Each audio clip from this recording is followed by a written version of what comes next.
En 1929, juste avant la Grande Dépression, 38 nations protestent contre les États-Unis en raison de tarifs trop élevés. Mais alors, est-ce que l'histoire se répète? Bonjour, je m'appelle Mathis Pénaud et aujourd'hui, le 13 mars 2025, au sein de cette vidéo à titre démonstratif, je vais tâcher de vous montrer qu'est-ce qui pourrait se produire avec le S&P 500 dans un futur proche et moyen terme au niveau macroéconomique et technique. Donc, pour ce faire, il faut déjà contextualiser la situation. Donc, nous savons que depuis que Donald Trump est passé au pouvoir le 20 janvier 2025, nous avons eu quasiment 5 semaines consécutives baissières pour le S&P, ce qui forcément est très négatif. Mais alors, pourquoi? Premièrement, nous avons les tarifs douaniers de Trump qu'il a mis en place afin de rendre le dollar roi, mais c'est une guerre commerciale un petit peu compliquée puisque l'équipe de l'économie mondiale est mise à grand péril. Également, nous avons ici un article de Reuters qui parle de récession et que ce risque augmente au fur et à mesure. Également, les propos de Donald Trump ici qui parlent de difficultés de courte durée. Donc clairement, il parle qu'on a des risques de récession future. C'est ça l'idée ici, c'est que le S&P pourrait faire face à une récession, donc une phase assez baissière et de correction sur le marché. Également, qu'est-ce que nous avons en ce moment? Nous avons la guerre en Ukraine. Avec cette guerre, on nous a un cessez-le-feu, puis finalement ça reprend. Donc les investisseurs ne savent pas vraiment qu'est-ce qui se passe en ce moment dans le monde. Au niveau géopolitique, c'est très compliqué d'être serein sur ça.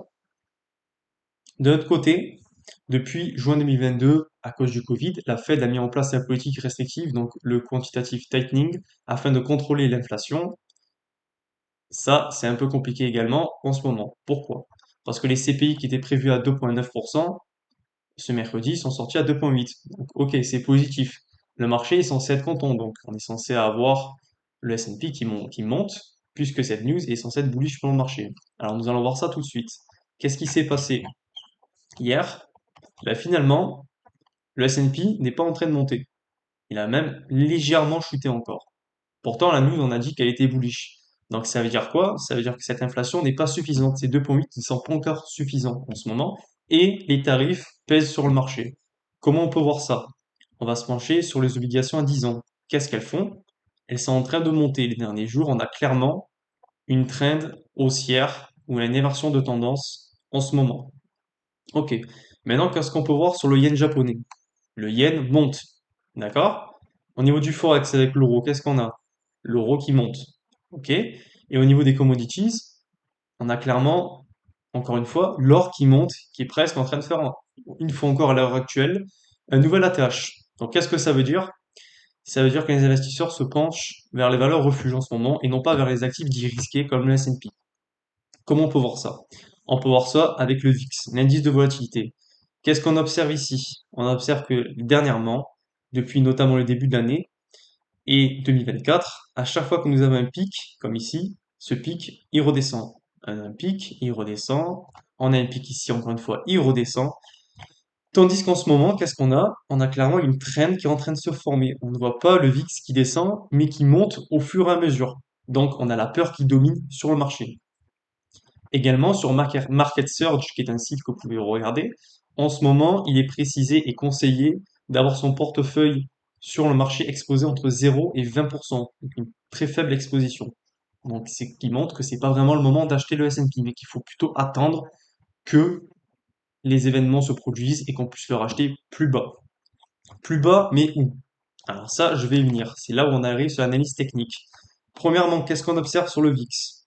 Quand on met en monthly, on observe, et si on met en plus le volume ici, on observe qu'à chaque fois qu'on arrive dans le 30, c'est une zone de rejet. Donc, c'est-à-dire une zone qui est considérée comme discount pour les investisseurs où c'est pas cher, où on peut investir. Même si les mèches, comme on peut le voir, sont plus ou moins longues ou très longues par rapport à la crise du Covid qui était exceptionnelle. Ok. Maintenant, on va se pencher sur l'S&P pour savoir qu'est-ce qui se passe. Lors du dernier cycle haussier, juste après le Covid, ici, nous avons une phase haussière, une correction, et là une phase haussière. Qu'est-ce que c'est que ces traits? Ce trait jaune, c'est la moyenne mobile des 5 derniers mois, la rouge, c'est la moyenne mobile des 13 derniers mois, et la moyenne bleue avec le petit nuage, c'est la moyenne mobile des 50 derniers jours. Pourquoi c'est important? Parce que c'est sur ça qu'on va se baser pour notre analyse. Premièrement, qu'est-ce qu'on observe?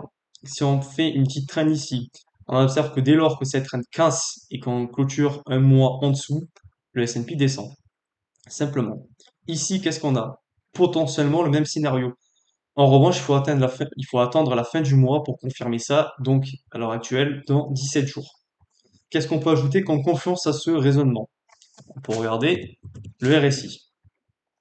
Si on regarde le RSI, qu'est-ce qu'on observe ici? Simplement, dès lors que la ligne jaune passe au-dessus de la ligne violette, on fait une correspondance verticale ici, le S&P descend. Dès lors qu'on revient au-dessus, le S&P remonte. Et là, qu'est-ce qu'on a en ce moment? Le S&P qui descend et la ligne jaune qui est au-dessus de la ligne violette. Donc, première confluence. Deuxième confluence, on va regarder le MACD.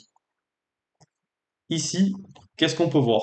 On peut voir que dès lors que la ligne bleue passe en dessous de la ligne orange et que le momentum qui était haussier passe baissier, le S&P descend. Encore une fois, on a une correspondance verticale. Et pour que le S&P remonte à nouveau, il faut que ce soit à l'inverse, que la ligne orange passe en dessous de la ligne bleue et que le momentum devienne haussier, comme ici. Deuxième confluence ici. Troisième confluence, c'est le Fibonacci. Donc il est ici. Si on prend le bottom du Covid ici, jusqu'au top du cycle dernier, et qu'on applique, on a un retracement de 50% qui est en confluence avec la moyenne mobile des 50 derniers jours. Donc une fois qu'on a un support qui est établi et confirmé ici, c'est une zone d'achat. Ok. Maintenant, qu'est-ce qu'on peut voir? Si on considère que ça, c'est le bottom de l'ancien cycle, et que là, ici, nous avons le top du cycle actuel, on fait le même principe. On trace jusqu'en haut. Qu'est-ce qu'on observe? Le 50%, il est ici. Ok.